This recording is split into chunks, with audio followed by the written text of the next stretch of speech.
Next, Punya. Very brief, please. माननीय अध्यक्ष जी, मैं आपका आभारी हूँ कि आपने मुझे इस महत्वपूर्ण विषय पर बोलने का अवसर दिया। मैं बिल का समर्थन करने के लिए खड़ा हुआ हूँ। बिल की रूपरेखा के बारे में, इसकी आवश्यकता के बारे में बहुत विस्तार से माननीय राज्य मंत्री उद्योग एवं कॉमर्स के द्वारा बताया गया है और हमारे अन्य साथी सहयोगी हैं, उन्होंने भी बहुत विस्तार से इस पर प्रकाश डाला है।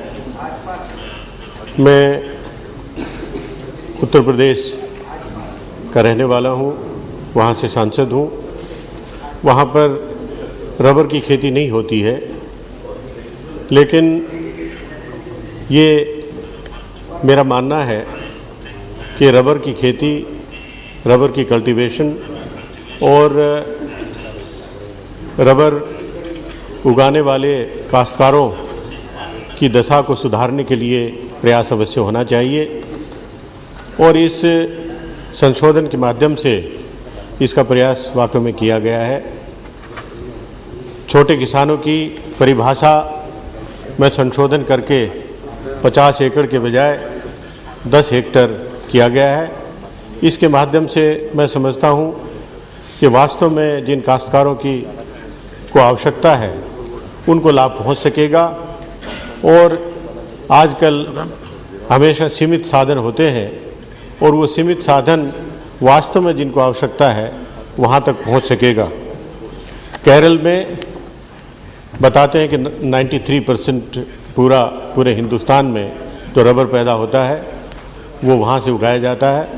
उसके अलावा तमिलनाडु है, अंडमान निकोबार है, वहाँ पर भी ये रबर की खेती होती है, प्लांटेशन होता है।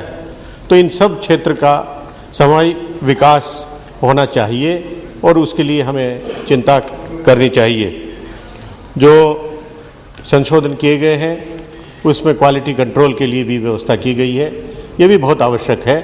हमारा काश्तकार ये समझ सके कि हमारी किस क्वालिटी का रबर है और उसकी क्या कीमत है, कीमत भी निर्धारित करने में उसको सुविधा रहती है।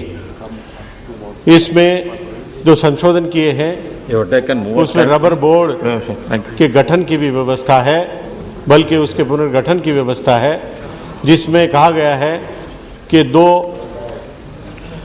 डायरेक्टर कॉमर्स मिनिस्ट्री से होंगे और 1 एग्रीकल्चर और सहकारिता कोऑपरेटिव से होगा। तो मेरा ये सुझाव है और बाकी सदस्यों ने भी कहा कि इसका कॉमर्स मिनिस्ट्री अपने विवेक से इसका गठन करना चाहिए और ख़ास तौर से जो काश्तकारों को प्रतिनिधित्व इसमें दिया जाना चाहिए। केरल से काश्तकारों का प्रतिनिधित्व हो, तमिलनाडु से हो, अंडमान निकोबार से हो और जहाँ जहाँ भी रबर की खेती होती है उन सभी स्थानों से कम 1 काश्तकार का प्रतिनिधित्व अवश्य होना चाहिए। ये जो बिल लाया गया है वो वास्तव में किसान हितैषी है, किसानों के हित में है। किसानों को जो कठिनाइयाँ आ रही हैं उनको हल करने के लिए है और यूपीए सरकार ने हमेशा किसानों के हित में हमेशा काम किया है। तो पहले भी आपको सब अवगत है कि किसानों का कर्ज माफ़ किया, उसमें हमारे केरल से हैं वो भी उसमें सम्मिलित हैं। पूरे हिंदुस्तान भर में 72,000 करोड़ रुपया माफ़ कर दिया गया और 4.5 करोड़ किसान परिवारों को उसमें लाभ हुआ।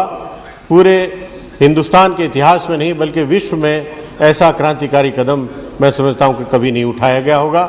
ये यूपीए सरकार के अंदर हुआ।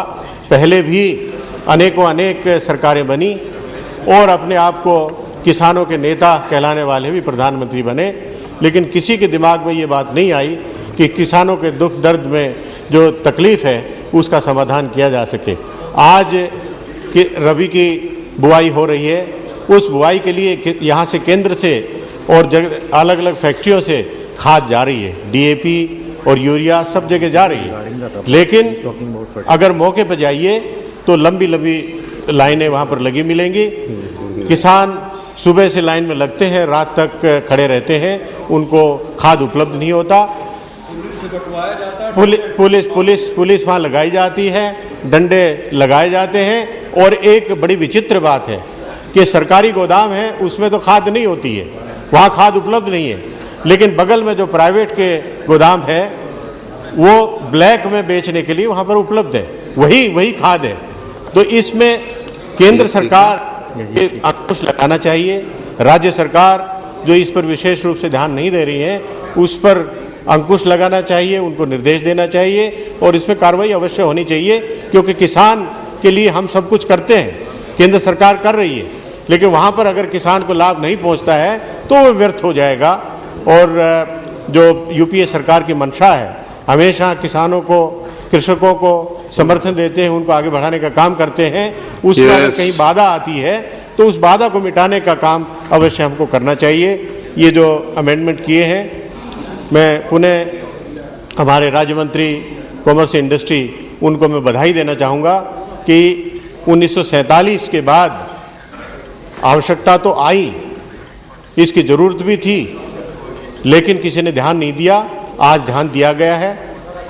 मुझे पूरी उम्मीद है कि इस संशोधन के बाद किसानों को अवश्य लाभ मिलेगा और जो कठिनाइयाँ उनका समाधान होगा। और मैं पुनः अपील करना चाहूँगा कि जो रबर बोर्ड में प्रतिनिधित्व डायरेक्टर बनाने की बात है, उनको प्रतिनिधित्व देने की बात है, उसमें किसानों का अवश्य प्रतिनिधित्व होना चाहिए।